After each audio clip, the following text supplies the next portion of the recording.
Hello everyone, thank you for tuning in. Again, I am Katie Batesman, the Content Director at She Can Code, and today we are discussing delivering diversity in tech. Today we're going to uncover key strategies and best practices for fostering an inclusive culture within tech organisations. And I'm lucky enough to be joined by the amazing Theresa Palmer, the Global Head of Diversity, Equity and Inclusion at BAE Systems Digital Intelligence, who is here to share her invaluable expertise and experiences in spearheading diversity initiatives within the tech sector. Theresa, thank you so much for joining us. Welcome. No, you're welcome. I feel like you've set a real bar for the things I'm going to have to say now. Oh, no, it's going to be good. We're so pleased to have you on. Thank you so much for taking the time out. Can we kick off when we set the scene a little bit with a little bit of background about yourself, please? Yeah, absolutely. I think lots of people, I think, hate it when I do this, but I tend to start off even further back than the start of my career and talk a little bit about my education, because I think sometimes we travel down these paths. We all have to pick, right? University when we're quite young, and we're talking at a very young age about what we're going to be when we grow up. And I always think back to sort of the educational path that I took and what I liked, and it all sort of came together for me now that I work in DEI, and that is that way back when, my undergraduate degree is actually in psychology. And I loved psychology. I thought I would go into it. If I wasn't going to be a psychologist, I was going to be a teacher of it. And I always sort of went down. Even my internships in my undergrad were in and around market research, sort of looking into the insights of business. And ultimately, my master's was in business administration with a focus in organizational design and change. And I look back on those two things, which seemed really disconnected back at the time because I was just interested in both. But they kind of really encompass everything that the DEI in a business becomes, right? It is the emotional side of it, it's the people side of it, it's the thinking, it's what's behind people's thinking and what drives them to work and to succeed and to select others. And the transformation of it all. How do you transform that in a business? And so I quite like to start touching on that nowadays when I tell people, because I think it does sort of set the scene of my interest, because my career has been always been in tech. But has been quite varied, whether it be in a finance team or in a sales team, customer success. I've sat in some HR roles, and ultimately sort of coming into DE&I, which once you see all that on paper put together, I think it comes together really, really well to show that, it's just been around, quite honestly, a lot of jobs of opportunity, people seeing something in me and offering me something, but Tech for me wasn't planned. It was a job of opportunity. I was doing my psych degree, and I got offered the opportunity to go, do the file room during the summer for the company my sister was working at, and they saw something in me and kept offering me more and more, and then it sort of snowballed from there. And I think the same thing sort of happened when I came into DEI. But yeah, I've had a really interesting opportunity in my career to take what I learned in my education and then transfer it into a business environment and a technology environment, which is an area that I've just really enjoyed and hopefully, I like to think, thrived in. Yes, you have one of those backgrounds that we just love to promote on this podcast, that you don't have to be technical to come into tech, that you fell into tech as well, that we hear that a lot, and we would love more ladies to know that lots of ladies who work in tech fell into tech and didn't plan it, and that you can still get on and still be very successful. And yes, it all completely makes sense, doesn't it? Although what you said about the emotional side of things and working with people, and I love that you highlighted that, because it is a misconception that you come into tech and it is very, you work on your own, you're very siloed, there's no kind of emotional side to the tech sector. And actually your job encompasses all of that, which is brilliant, and something that we actively promote at She Can Code as well. I think falling into tech is probably one of the best things you can do. I loved it. I love the environment. I love the pace of it. I am not technical. I always tell people, for years, when my phone rang in my house, my internet went out. I still don't know why. And people would always say, "Don't you work in tech?" And I'm like, I don't do that. But it's being around it. I've always loved immersing myself in the technology and learning about it. And I always had to. And I actually found, again, this is me digressing, but when I was working with customers, they were always a little bit uncomfortable because I was very open about when I'd go in, and I did a lot of recovery projects, and so I worked with a lot of customers at other companies, not BAE, but at other companies where they were having trouble with our software or with our implementation, and you get a lot of and this is why I talk about diverse thinkers, right? Oftentimes, and this is a huge generalization, but back in the olden days, you'd find sometimes very, very technical people that were really involved in implementations would go in and speak to a customer, and the second they'd give them a problem, they'd go to fix that problem. And I always said to my customers, I'm technical to a degree. I know our product. I'll understand you when you're speaking. I'll tell you when I don't, and I have a technical counterpart here with me for those bits. But what you'll find is I'm going to keep digging. This is the psychologist in me, I guess, right? I'm going to keep digging, because sometimes we'll stop at the first problem because we hear it and we go fix it, but that doesn't fix the overall problem. And I think that transfers really well into DEI too, right? Like sometimes you just have to be able to listen. And that was what I found really, really important in working in the tech space, was that I could sit down and listen to a technical conversation, know when it went over my head, but actually tell people the fact that I'm here to listen and I'm not the person that fixes your problem means that you won't latch on to me trying to fix one. I'm just going to keep digging until I find what it is. And so that we can fix you for good.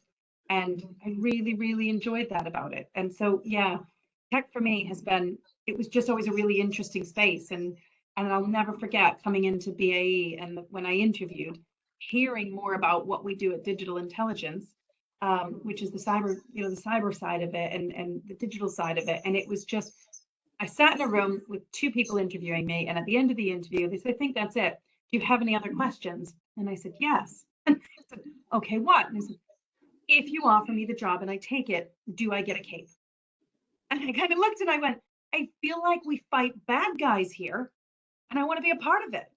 And so even though I wasn't going to be part of the technical deliveries, but right in their coding, I still felt as a member of that team, I got to be a part of doing something really, really good. And most technology solutions in some way are providing a real innovation and a real greatness to the world. And I love that about tech. I find that inspiring about being in the tech world.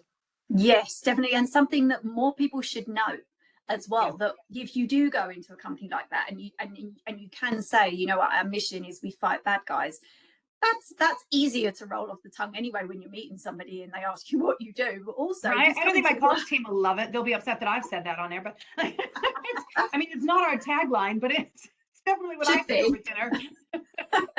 Definitely should be. And I love the fact you were talking about when you went into a meeting and all the skills that you used are very different to the technical person that is there who's going to actually fix the problem, because you can't solve that client's problem without both of you. So you have all these wonderful soft skills as well that can really help to communicate to the customer about what's needed. Whereas, not having that technical side doesn't mean that you can't work in tech or that your role isn't incredibly important. And that is something else as well about working in tech that a lot of people don't realize, that if you have all those great soft skills and say you're 15 to 20 years already into a different industry, you can actually transfer a lot of your great skills over to tech quite easily without having to have that computer science degree or that technical knowledge. Absolutely. We find that a lot, even with the types of people that we, as we broaden our horizons of the types of people and types of ways that we want to hire people, and things like looking to, organizations, even like tech returners, and looking at people that are, working with career changers. And they find that a lot of women later in life change careers and find great success with that. And I think that's a really, really wonderful thing. So we try to work with the types of organizations that can do things like that. That's a huge thing for us, is being able to tell people, just because you've done one thing doesn't mean you can't be useful here. Probably means you're really, really useful here because you have a totally different view than anybody else. Yes, exactly. And a lot of our ladies are career transitioners or returners as well. And we do get asked questions about that a lot of the time about, is it too late? What do I need to know at this point? I think actually you've got all of that wonderful life experience just being in the workplace makes you far more valuable to a company anyway. So Yeah, it's a whole other podcast. We have to have you back for. I wanted to ask you a little bit about what inspired you to pursue a career in promoting diversity, equity, and inclusion within the tech industry. You mentioned that you had lots of different roles, and then you kind of moved into that space. What was it? Did you see a gap there, or just something inspired you to move in that area? Yeah, no, it was, I'd probably say a combination of fate and very openly and vulnerably a lack of understanding. Yep. I was working in building out a customer success pilot, and I had this, this strong ethos, which is everyone's ethos now, but back then it was less accepted on, trying to build out this really great customer journey. And I really wanted the customer experience to be a great one. And of course, because I say I worked with a lot of recovery, customers. And so it was about how do you build a long-term relationship? Software was moving from send a disk, have a problem, open up a, customer support ticket, fill it, fix it, close it. And it was moving to this, software as a service type of relationship where you really want to build a partnership, a long-term partnership with someone. And I was invited. I think everyone knows it's been I've said it tons of times in blogs and things that I was about 6 months pregnant with my second child and was building out this pilot, and everyone thought I was crazy for doing that. And my Snickers bar and my Coke can, because it was a second child, so I ate chocolate and drank caffeine that time. Got invited. Theresa, there's a gender meeting today. Do you want to go? And I went, sure. And went in, and I'll never forget calling my sister back in America, who also got 2 older sisters who also have leadership roles in technology organizations. Called one of them and was like, "You'll never believe what I was listening to today in this meeting. There were all these young women, and they were talking about not seeing a woman in the interview process and how that made them not want to come to work here." And I was listening to stories that, if I'm very honest, at the time just interested me instead of resonated with me or intrigued me even. And we sort of had this laugh about what are they teaching the kids in school these days, because it was in the UK and it was in the US, because she said we've just had a similar conversation here, and we sort of both had an awakening in that moment. And I always tell people, you sort of can't unring the bell once you hear it. Yeah. And you start opening up your eyes in every conversation and every meeting thereafter, and you start to see things that you didn't see before. And recovery projects, transformation, it's sort of my sweet spot. It is the things I enjoy. So suddenly you look and you go, wow, this is an area of transition for businesses everywhere. And this is a really great opportunity to really change businesses in a great way. And it was sort of the best way to say it is I didn't understand it. And so immediately wanted to understand it more. And it connected for me so closely to success and journey and experience. And it is the biggest cliche, but probably the most important cliche, that your employees are your biggest customer. They can choose to leave, they can choose to stay. If you treat them well, if you look after them, if you give them a great experience and a great foundation, and the types of development opportunities that they want, not only will they then very selfishly produce great outcomes for your company, they'll also be your brand ambassadors when they're not at work. Yeah. So it just all fit really well together in my mind. That's how all of the thoughts in my head back then came together. And Yeah. it makes sense. This is just 2 different types of customer success in business, internal and external. Yes, definitely. I agree with everything you just said, because you are absolutely right. The companies that really get that, they realize that is so very much connected to their success. And we notice that sometimes at Chicane Code, you can see those companies that are just ticking a box sometimes for their diversity and inclusion. They just want a logo to put somewhere, and that is it. But those companies that have realized that there is a connection between diversity and their success are actively moving forward on how to improve that. And I remember, because I worked with BAE years ago as well, and I knew that for a long time that you have been doing so many things to improve diversity at a company, because you're a company that just kind of really just gets the mission behind improving diversity, and why. And it's nice to hear that you didn't fall into that either, that you actively chose, you fell into tech, but you actively chose to move into that area, which is a good thing to hear. Hopefully so. And I hope I try to be really honest about the fact that I didn't understand it back then, because I think for some people to get really involved in the change of DEI, they're almost afraid to say that. And so the fact that I work in it, hopefully is really important for anyone listening, that it's okay to not understand it, and it's okay to admit to that, and it's okay to just have this interest to want to go make something better. Yes, definitely. And I'm pleased you said that, because a lot of our listeners will be thinking, you know what, I was thinking of moving into a similar role. And we do use spilling the tea to dip into certain tech careers, and obviously DE&I being one of those. So we'd love to hear a little bit about your day to day. What does your day look like in diversity? Do you know what? I give this answer all the time, and it's the worst answer for a podcast, because I get a lot of it about, like, can you tell me about your day to day? And I generally give this very quick response of no. But there's truth to that, and so I will expand a little bit. But that is that is diversity at work. I don't have one day. I sometimes look back at my week too and think, what the heck did I do this week? Because sometimes what you planned isn't actually what happens. And so I can be doing anything from, literally just responding to emails from interested employees and team members across the business, to sitting in on mental health conversations, to sitting in on promotion and development conversations and developing new trainings, and then just looking at the initiatives that we're going to do and celebration days. My job is diversity at work, diversity in practice. But I have that sort of brain. I like that sort of activity. I like something new every day. I like the unexpected. I like to deal with, issues as they pop up and hopefully help people resolve them. And so it is, and then on top of it all, because of the nature of where I sit in the organization, it is very strategic as well. So it's not just doing things, but it's looking at, what are we going to be doing? What's been our maturity curve over the last 5 years? And now let's sit down and develop the maturity curve for the next 5 years, and what we think that should look like, and where should we be stretching ourselves? And what are the activities that are going to help us change the way we look and act, and the culture of our organization and the makeup of our organization, to not only deliver great results for our business, but again, very cliche, but deliver a really great experience for our employees as they come into our business and travel through it for what hopefully we hope at BAE is their career.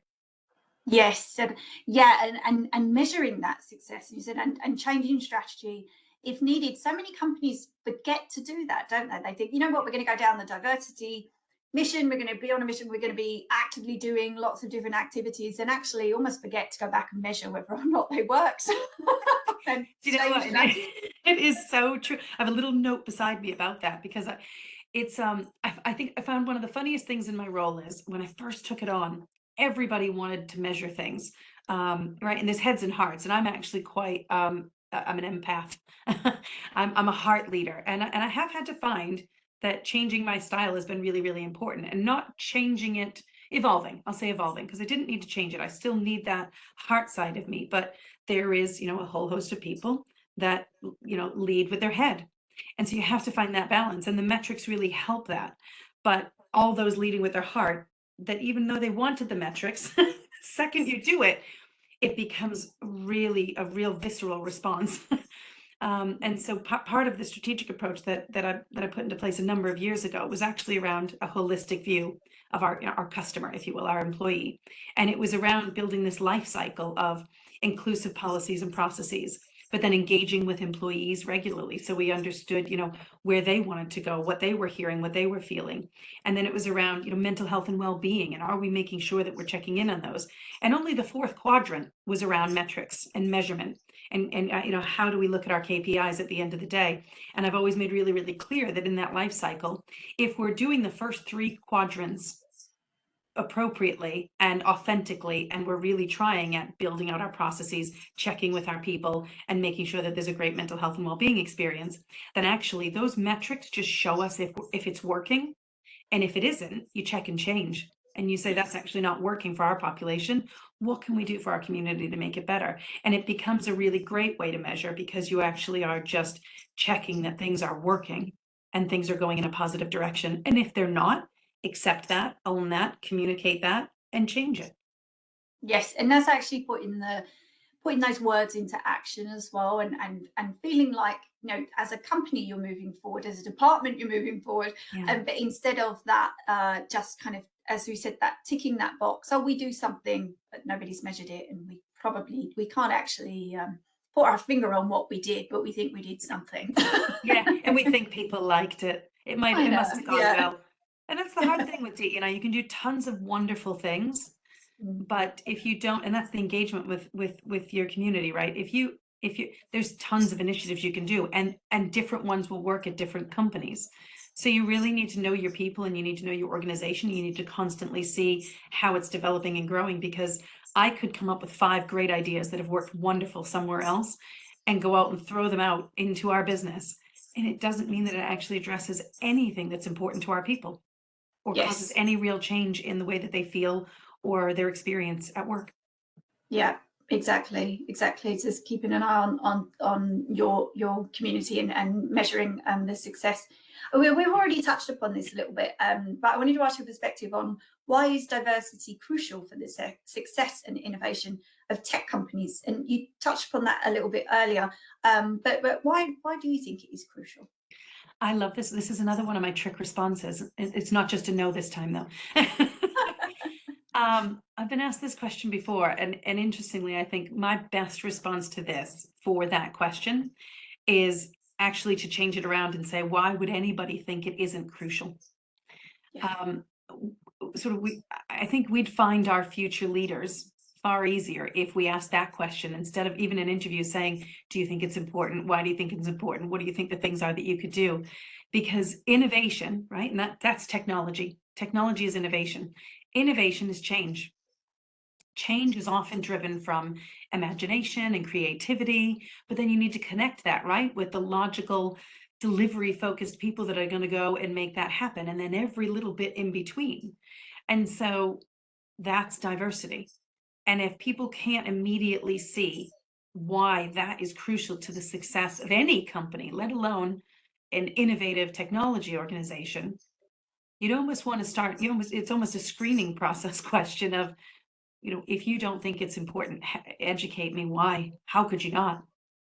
Yes, and I agree, because a lot of companies, they think, well, we do a bit of diversity, but it's a nice to have, and it's not necessarily crucial. I remember for years I constantly heard, oh, but diversity is a nice to have. And during COVID, I thought, there's going to be so many stories coming out that the one thing that's going to start getting cut, the first thing in companies, is going to be DE&I, because it used to be a nice to have. And I was actually quite surprised when that didn't happen. So I was thinking, at least a lot of companies have actually realized, it's not a nice to have, and it has dawned on them by the time COVID happened that it is crucial and not a nice to have. So don't cut that part of your business. And thankfully, a lot of companies didn't. But you're right, for a long time that went on. I think sometimes as well, now the discussion has also moved forward to how it actually improves profit, and it improves your bottom line. And suddenly it was like businesses, their ears pricked up and thought, actually, there is a little bit more to this than we thought. You have so much experience in this area, so I wanted to ask you a little bit about, what are some of the key challenges that you've encountered whilst implementing diversity initiatives, and how did you overcome them? So I've got a whole list. This is again a whole other podcast. I would say some very simple ones are people with blinders on, right? You want to say simple ones so people understand the types of challenges you come up against. There's really obvious ones of resources and time constraints. Oftentimes, DE&I functions are significantly under-resourced, and so you deal a lot with finding passionate people in your business that are happy to volunteer their time. You're not completely not resourced, but it tends to be, within most organizations, from what I see, relatively under-resourced and under-budgeted, for that matter. Yeah. You then move on to, the intricacies of, and I will say, it sounds like I'm joking, but I'm not. We do have a really great leadership team. So our board is very supportive. But it does take time in a lot of organizations, much like you said, right? Of making it more than a nice to have. And that's been a real evolution for all organizations. And we've had to go through that evolution as well. But, being able to get boards to take it seriously and not do tick box changes, not do the nice to haves. Yeah.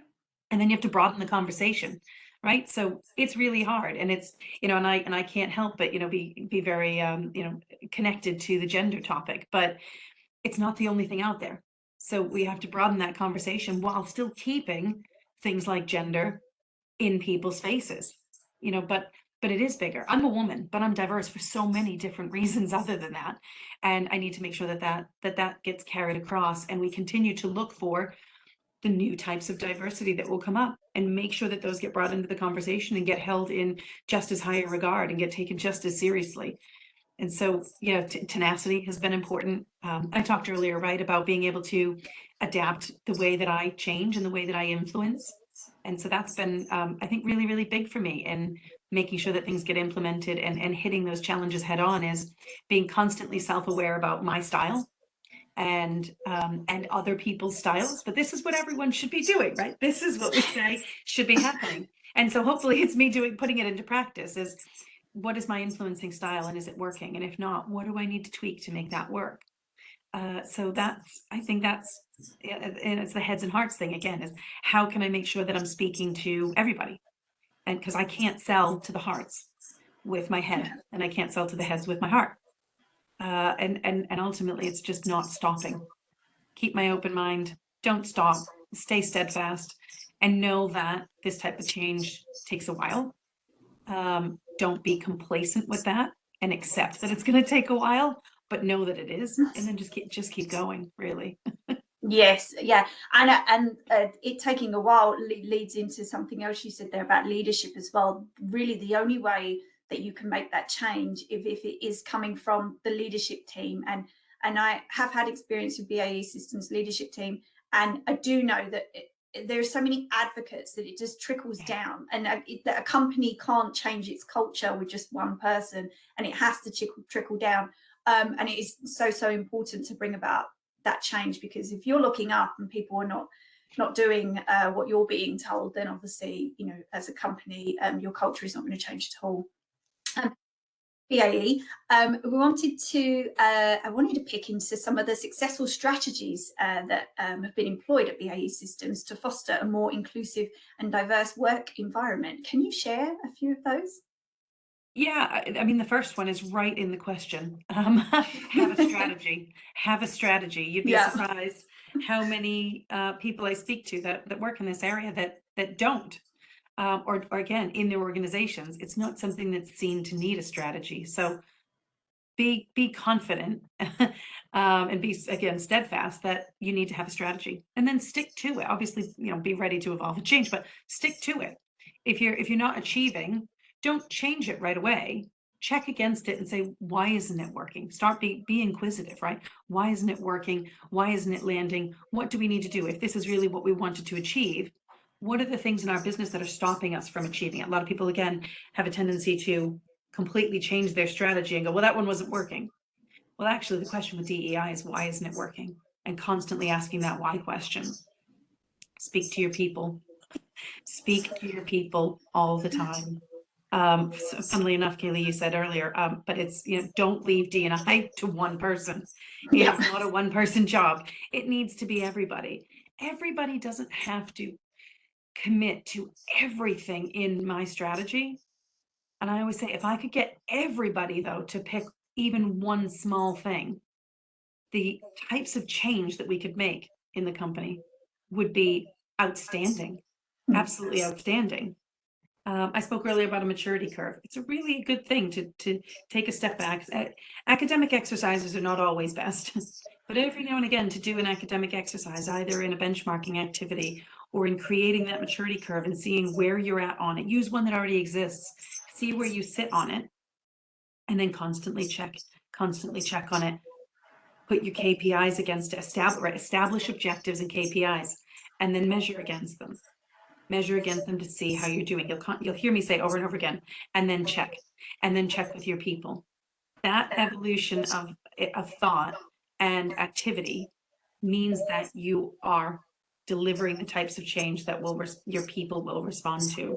Measuring progress and metrics by launching initiatives isn't enough. Not just wanting it change.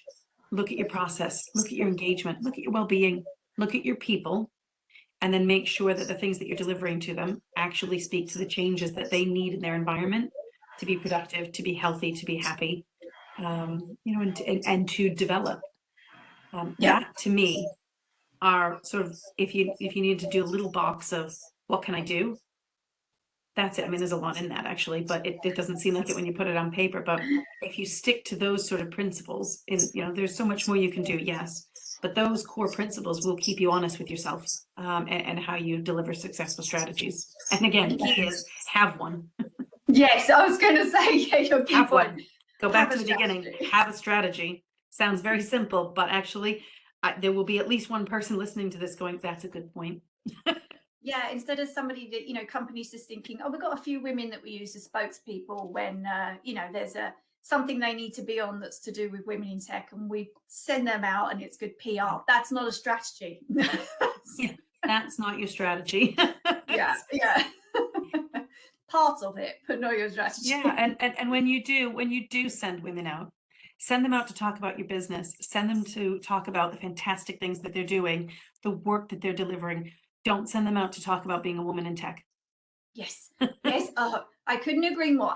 I've said this a few times on this podcast. It used to drive me insane when you'd be at a show and there would be a women in tech talk, and all the women would disappear off of the show floor, and all the guys are there, making connections and still talking about their products and their businesses, and the ladies will all have to go and disappear into a room and talk about being a woman in tech, and there'd be no men in there, as if that men didn't realize they were part of the conversation. Yeah. And then all the ladies had come back out again, and you just think it just drives you insane that used to happen. Luckily, there are a lot more men in the conversation now as well. But as you just correctly said there, yes, send her out to talk about your products and your business, not just about diversity and being a woman in tech, which happens so often. I wanted to ask you a little bit about unconscious bias. How can tech organizations effectively address unconscious bias in their hiring and promotion processes? There's lots, as you can imagine. Very true to everything I've said, probably on every question you've asked me, is understand who you are as an organization and what you need to work on, because you might do some things well. So continue doing those well, and then figure out the ones that you're not doing so well. There are some basic things, though. You can set up some basic assurances. Lots of people now know about, which I'm sure will eventually be renamed, but very well known as gender decoders on job descriptions, just to make sure that they are, applicable and readable to everybody. It's a really simple thing that you can do. Reasonable adjustments in your interviewing processes. You can do some very, very standard ones, because obviously reasonable adjustments are different for everybody. There are some basic ones you can, that you can do, depending on, even if that's just sending out an agenda in advance, making sure that, there's a clear path to, to the interview. Are you dealing with, a lower socioeconomic area? And so it's actually easier to do all computer-based interviews so that people aren't paying for travel and things like that. And then you can do specific ones, and you can make sure you offer to people what works best for your interview style. Don't let us assume it for you, but we can make adjustments based on what an individual might need. That's an important thing. Yes. I love actually you picked that out then, because that's not, again, you mentioned that earlier about diversity is not just about gender, and actually you picked out about socioeconomics there. And if somebody can't make it in for an interview because they can't afford it, I mean, that's nothing to do with somebody's gender. That's just being mindful of diversity as a whole. Yeah, the outfit that they'd have to go buy to go, but I mean, we can all make something up, on the screen. But the costs that go into interviews, when so many of them can be done remotely, but then also make sure that people are happy with their screens on. Not everyone's happy with the screen on. Yes. There's so many different little things that you can take into account that, exactly as you say, is not gender based. Yeah, definitely. And that's it. And so that's reasonable adjustments is a big one that you can do. And it's, at the end of the day, it's, again, not just asking your people, ask the people that you're working with. Not everyone's going to want to say that they need one, but it's a great thing to say. Is there anything that we can do? Yeah. And that lends to train your recruiters, train your hiring managers on inclusive recruitment. This doesn't take a lot. You can buy a basic program on it. If you don't bespoke one, there's really simple ones that you can buy quite cheaply, in fact, to make sure that they understand what an inclusive recruitment process looks like, so that you're then delivering it to your candidates.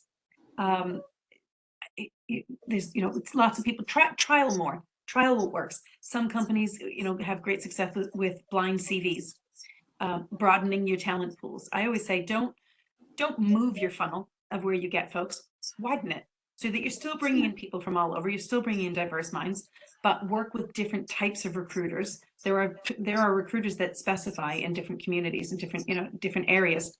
Use them along with the standard recruiters that you use. Look at different universities. Again, go into different socioeconomic areas, broaden what you bring in, and then constantly check and challenge your process. If nothing more, if you don't do anything I just said, which if you constantly check and challenge your process, you will eventually do some of those things that I just said.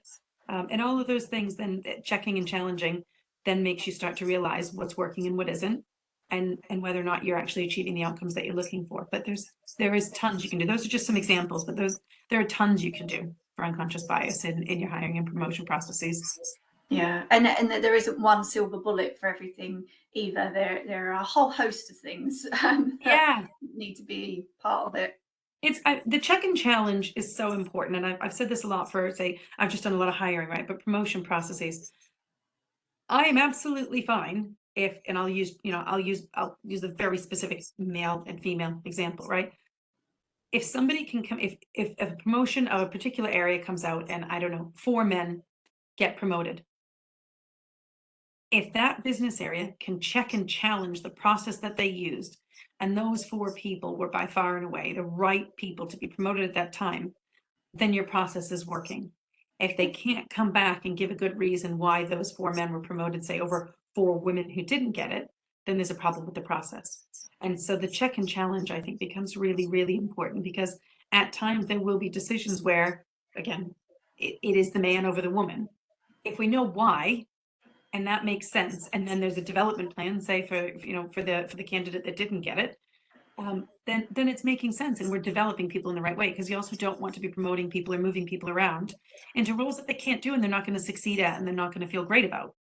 But we have to then make sure that if they were going for that promotion, we understand where they want to go, and we develop them, and we give them the tools and the learning and the development opportunities that we can to get them to where they want to go.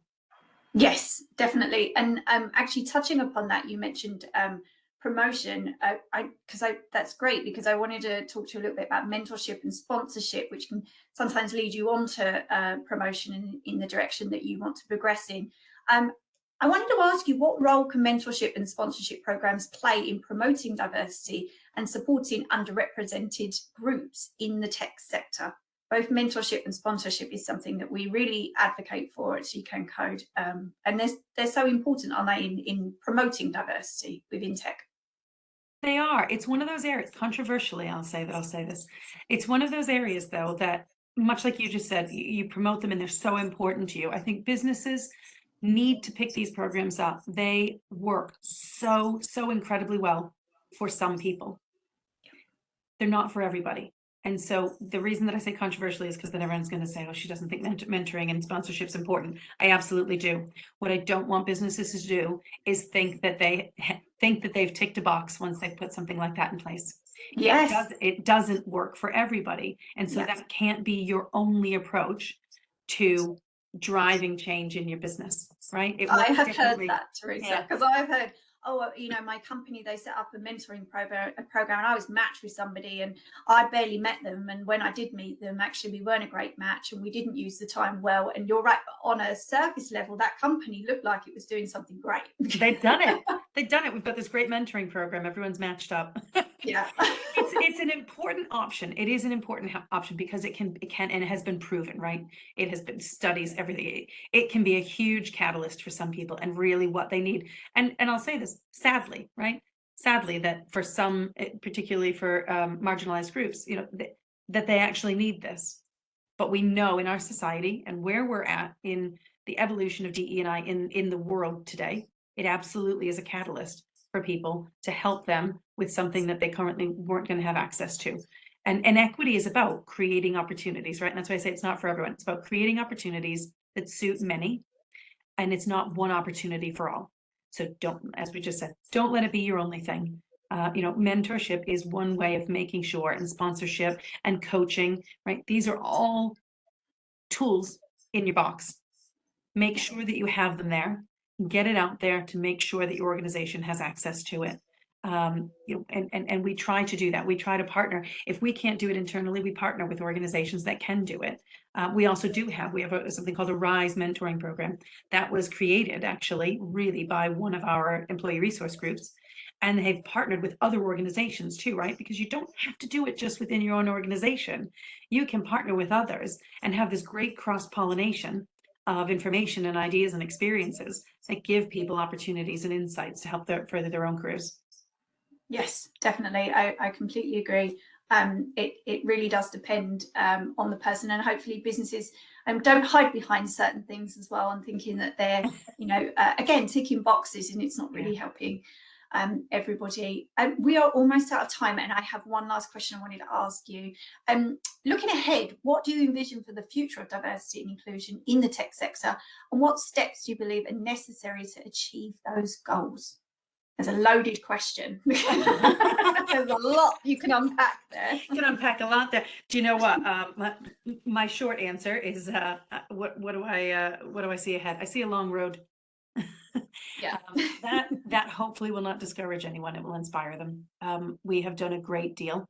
We have a great deal more to do. What probably scares me the most about DEI and that long road is complacency. My big fear, and it might never come to fruition, is DEI right now runs a risk of having gained enough strides that organizations move on to some hotter topics and think they've done enough, that it's chugging along and it's doing its thing, and so they don't give it the same sort of furor and attention that it really merits on an ongoing basis. It's much like when you ask me about my day-to-day. It is never the same. It is always evolving. There will always be a new area of diversity. It's not an area that can become complacent and just tick along. And that sort of worries me about it, quite honestly. And there's things, all of us in tech, there's still some obvious gaps that we need to plug. And so women are coming into businesses at higher rates now. We're all starting to see it. I think lots of businesses are starting to see graduates in early careers coming in at almost a 50-50 rate, or even a 60-40 rate. But we're still failing in a lot of businesses to see those numbers transition into a boardroom. So we need to keep at it. So yeah, it's probably a shorter answer than what you probably expected, but it's an implied length in it when I say that it's a long road. But what I'd say is, for people to stay interested, stay involved, keep ticking away at it. Yes, definitely. I couldn't agree more. There is a lot has been done, but there is still so much more to do. And I think now at this stage, you're really starting to see the companies that have really stuck at it and really found a good strategy and have been adapting along the way, are really starting to stand out amongst other companies that haven't. And they're the ones that are really picking up the good talent. I mean, we had, so many redundancies in tech recently, and a lot of companies really, saw that as a green light to go and pick up some really good diverse talent from other places. And those that were already there, as a shining beacon of, we've been doing a lot of work around diversity, naturally they would have picked up some really good candidates. But as we said throughout all of this, it's not something you can do in a day. It does take a long time. Theresa, thank you so much. I could talk to you for another 6 or 7 hours on this topic, but we are already out of time. So thank you so much for joining me today. It's been a pleasure. Oh, it's been absolute. I really, really appreciate the invite, and I hope it was useful. It was. Thank you so much. And to everybody listening, as always, thank you for joining us, and we hope to see you again next time.